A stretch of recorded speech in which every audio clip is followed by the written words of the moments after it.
Halo sobat, coba deh jujur. Pernah nggak kamu ngerasa udah kerja keras, capek, lembur tiap minggu, tapi ujung-ujungnya gitu-gitu aja? Uang numpang lewat, hati gampang stres, pikiran penuh sama tagihan dan cicilan. Sementara di sisi lain, kamu lihat ada orang yang gajinya biasa aja, nggak lebih tinggi dari kamu, tapi hidupnya lebih tertata. Bisa nabung, bisa invest, bahkan kadang bisa liburan santai.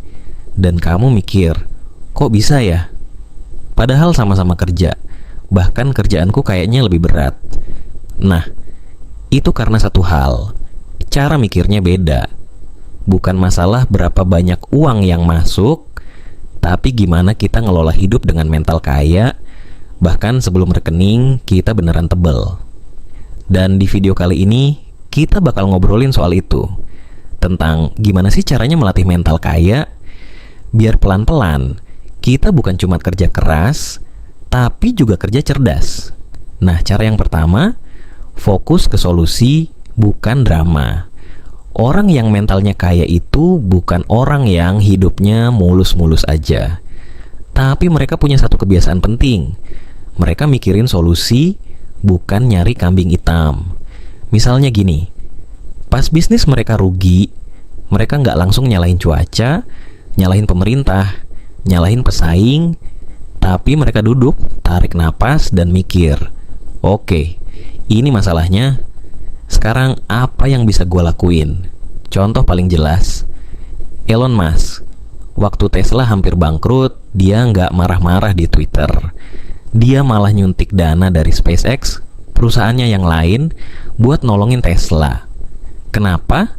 Karena dia tahu ngeluh nggak bikin masalah kelar, tapi aksi bisa. Kita juga bisa latihan kayak gitu. Misalnya, kamu lagi susah cari kerja, udah apply sana-sini tapi nggak ada kabar. Daripada posting quotes galau di Instagram, coba deh cek lagi CV-nya, bisa lebih jelas nggak?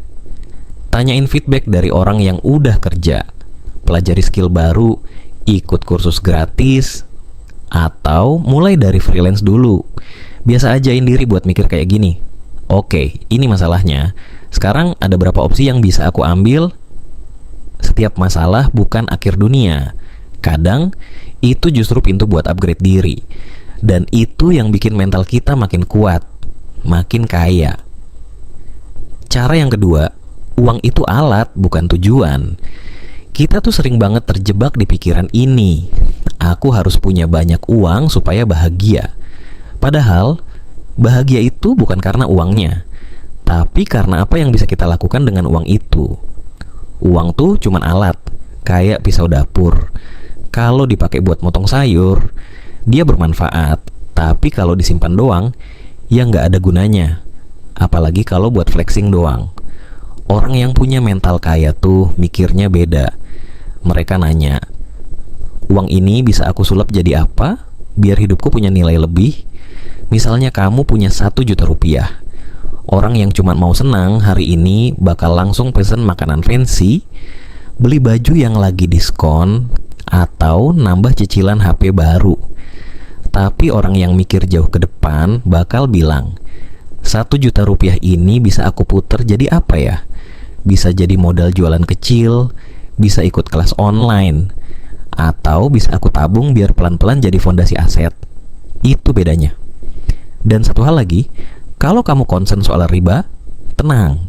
Banyak banget alternatif investasi syariah. Sukuk, obligasi syariah, reksadana syariah, emas, atau buka usaha dagang. Uang itu cuman kendaraan. Tujuannya ya kamu sendiri yang tentuin. Mau menuju tempat tenang, atau tempat yang isinya cuma gengsi dan capek. Yang ketiga, upgrade diri pelan-pelan. Sekarang coba kita ngomongin soal upgrade diri. Di zaman sekarang, orang yang malas belajar itu bukan sekadar nggak berkembang, tapi bisa ketinggalan jauh. Skill yang kamu kuasai sekarang bisa jadi 6 bulan lagi udah basi.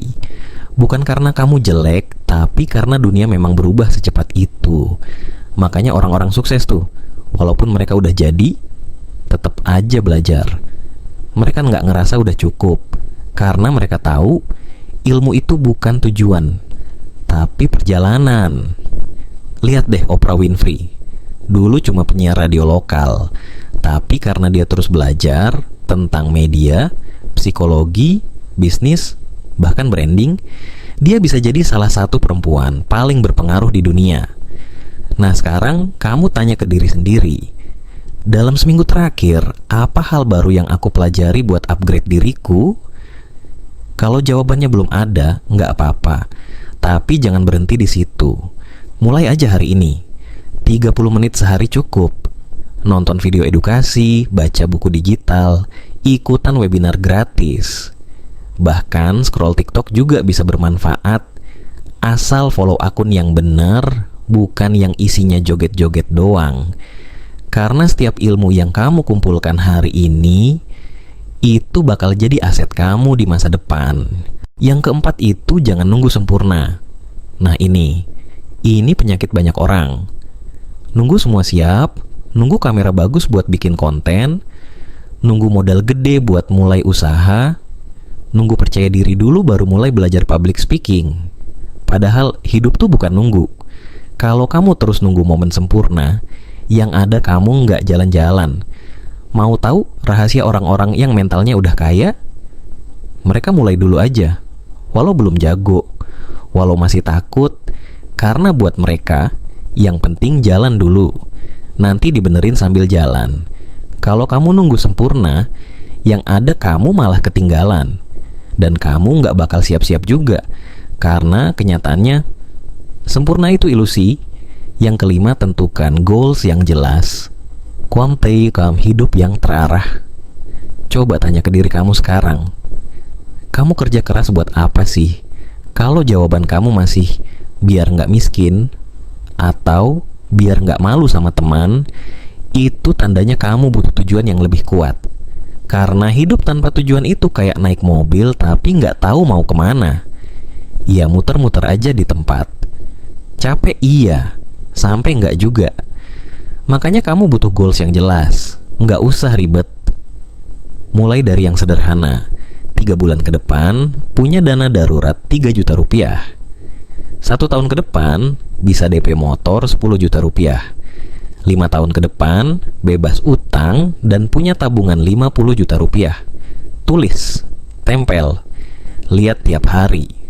Biar kamu inget terus kenapa kamu harus semangat bangun pagi, kenapa kamu harus belajar, kenapa kamu harus tahan diri buat nggak boros. Kaya itu bukan soal keberuntungan, tapi soal arah. Yang keenam, bangun value diri. Pernah nggak sih kamu ngerasa, kok kayaknya aku nggak pinter-pinter amat, nggak jago-jago amat, biasa aja gitu. Tenang, itu wajar. Tapi jangan kelamaan ngerasa gitu ya. Karena gini, kamu punya value. Kamu punya hal yang bisa kamu bawa ke meja. Tinggal kamu kenalin, latih, dan percaya sama itu. Lihat Taylor Swift. Dia tahu banget harga dirinya. Waktu master lagunya diambil, dia nggak diem aja. Dia rekam ulang semua lagunya dan bilang ke dunia, ini versi aku, ini kontrol aku. Dan para fans ngedukung total. Karena orang yang tahu value-nya itu punya magnet. Bukan karena dia sok hebat, tapi karena dia tahu siapa dia dan nggak takut nunjukin itu. Jadi mulai sekarang, kenali skill kamu.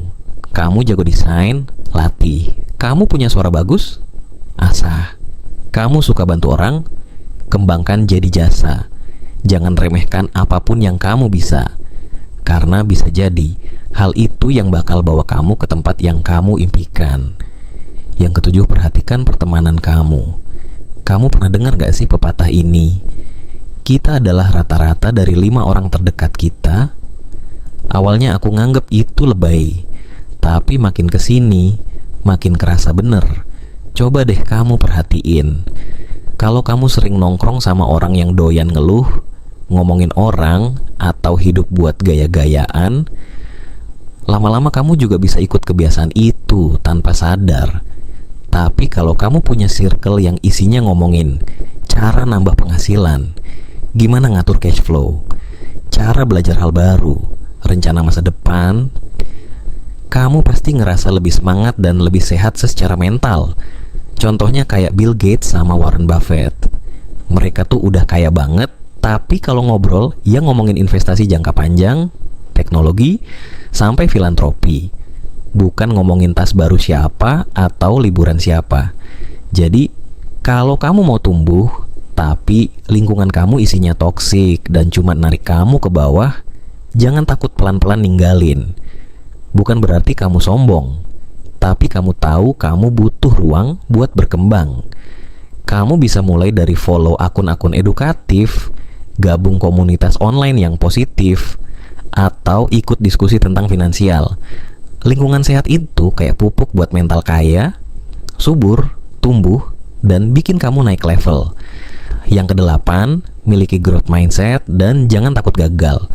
Gagal itu bukan musuh. Gagal itu guru yang keras. Tapi jujur, masalahnya kita sering banget ngelihat kegagalan sebagai tanda bahwa kita nggak cocok di situ. Padahal, bisa jadi kita cuma butuh waktu buat belajar lebih banyak. Contoh, Michael Jordan dulu pernah ditolak masuk tim basket SMA. Kalau dia waktu itu nyerah, kita nggak bakal kenal dia sebagai legenda sekarang. Yang bikin beda adalah cara dia merespons kegagalan. Dia nggak bilang, "Gua gagal, berarti gua nggak berbakat."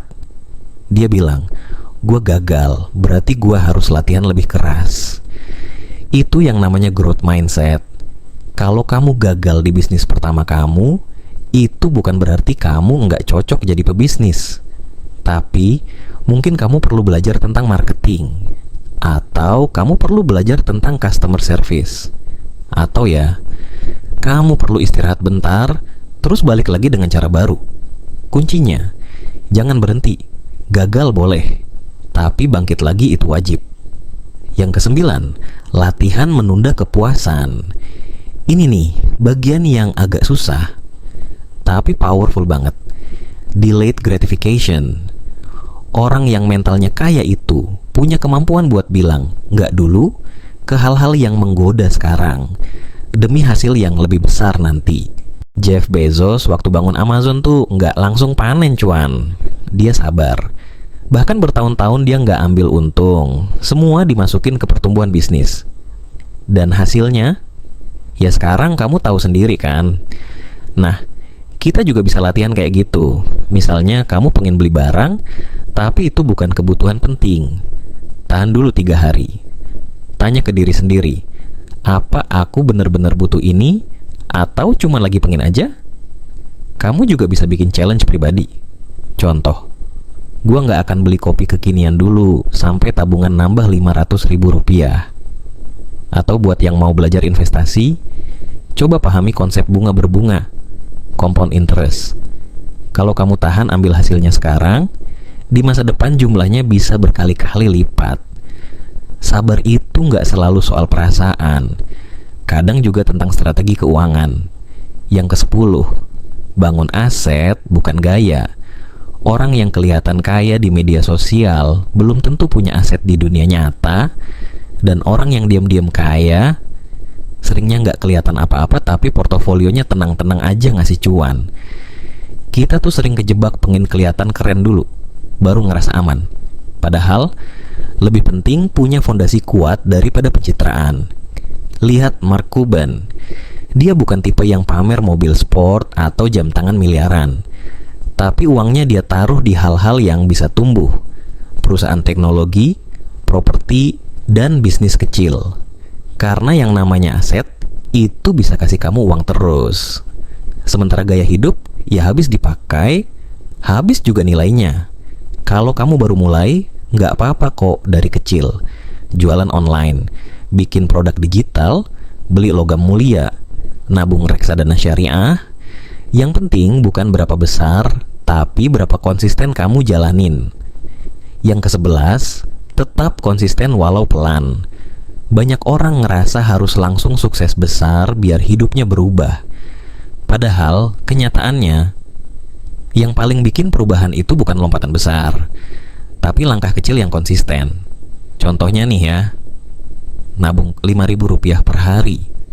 Kedengarannya receh ya, tapi coba hitung. Dalam sebulan udah 150.000 rupiah. Dalam setahun hampir 2 juta rupiah. Dan kalau kamu tabung itu ke instrumen yang berkembang, 5 tahun ke depan bisa jadi dana darurat, modal usaha, atau bahkan DP properti kecil. Konsistensi itu kayak air yang netes pelan-pelan ke batu. Awalnya nggak ngaruh, tapi lama-lama bisa bolong juga. Dan kuncinya ada di habit. Kalau perlu, pakai fitur auto debit, biar kamu nggak lupa, nggak males, nggak alasan. Karena orang yang kaya itu bukan yang sekali dapat jackpot, tapi yang sabar, tekun, dan punya kebiasaan baik jangka panjang. Yang ke-12, investasi bukan cuman uang. Kita sering mikir, aku belum bisa investasi, soalnya belum punya duit. Tapi kita lupa, ada 2 aset lain yang jauh lebih mahal dari uang, waktu dan energi. Waktu tuh nggak bisa diputar balik. Energi juga nggak bisa disimpan kayak makanan kaleng. Kalau nggak dipakai buat hal yang bermanfaat hari ini, ya habis percuma. Lihat Gary V. Waktu dia masih muda, gajinya kecil, tapi dia investasi waktu buat belajar dunia digital, bikin konten, dan bangun reputasi online. Dan sekarang, dia jadi salah satu tokoh marketing paling berpengaruh di dunia. Kita juga bisa kok, nggak perlu langsung bikin bisnis gede. Mulai dari hal-hal ini, luangkan waktu belajar skill baru, desain, coding, public speaking, jualan, apa aja yang relevan. Gabung komunitas yang suportif. Bikin portofolio kecil-kecilan nulis konten atau cerita yang nunjukin siapa kamu. Karena gini, uang bisa dicari lagi, tapi waktu yang lewat udah nggak bisa ditukar apa-apa. Jadi kalau kita rangkum ya, dari semua yang tadi kita bahas, mulai dari cara mikir, belajar, sabar, circle pertemanan, sampai soal ngatur duit, semuanya tuh punya satu benang merah. Mental kaya itu bukan hasil dari uang banyak, tapi justru uang banyak itu hasil dari mental kaya. Bukan sebaliknya. Banyak orang pikir, aku bakal mikir kayak orang kaya kalau aku udah punya banyak duit. Tapi justru, kalau kamu bisa mikir kayak orang kaya sejak sekarang, sebelum uang itu datang, duitnya bakal lebih gampang. Aku tahu, jalan menuju mental kaya nggak gampang. Kadang capek, kadang ngerasa sendirian, kadang pengen nyerah. Tapi aku juga tahu satu hal. Kamu punya potensi yang jauh lebih besar dari yang kamu kira. Dan kamu berhak hidup tenang. Bukan karena menang lotre, bukan karena warisan, tapi karena kamu ngelatih diri kamu sendiri buat jadi lebih bijak, lebih kuat, dan lebih bernilai. Itu namanya mental kaya. Dan itu nggak bisa dibeli, tapi bisa kamu bangun. Mulai dari hari ini. Kalau kamu ngerasa video ini relate, dan kamu pengen lebih banyak konten tentang keuangan yang masuk akal, dan nggak menggurui, like videonya, subscribe channel ini, dan share ke teman-teman kamu yang juga lagi berjuang. Tulis juga di kolom komentar, langkah pertama apa yang mau kamu ambil hari ini. Sampai ketemu lagi di Cara Kaya episode selanjutnya, di perjalanan kita bareng menuju kehidupan yang lebih tenang, lebih cerdas, dan lebih kaya secara utuh.